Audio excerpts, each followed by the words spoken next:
Ovdje imam 2 oprane tikvice i prvo ću im iseći krajeve.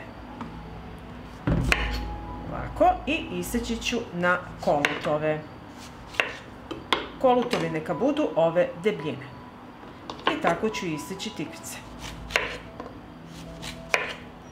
Isekla sam tikvice i sada ću umutiti 3 jaja.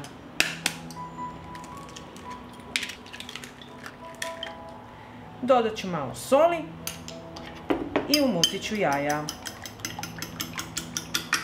Umutila sam jaja i pripremila sam speltino brašno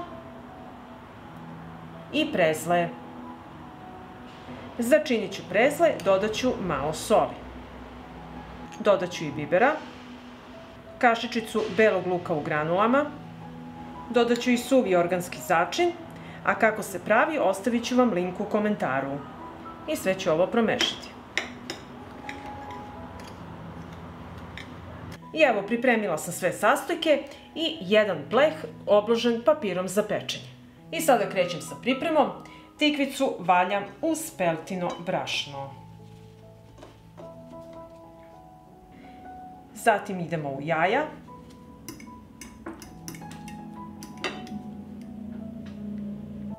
I zatim u prezle sa začinima.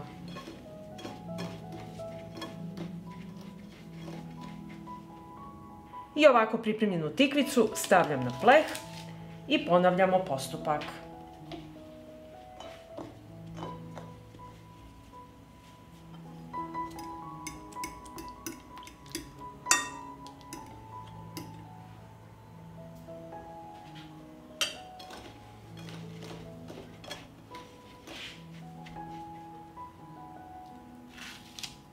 I ovako pripremljene tikvice odnosim u prethodno zagrejanu rernu na 200 stepeni da se peku 30 minuta. I evo, tikvice su gotove i sada ćemo ih poslužiti.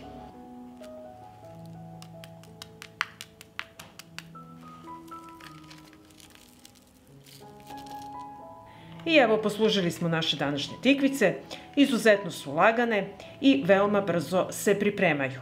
I izuzetno su ukusne.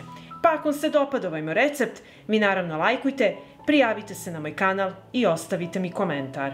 Prijatno!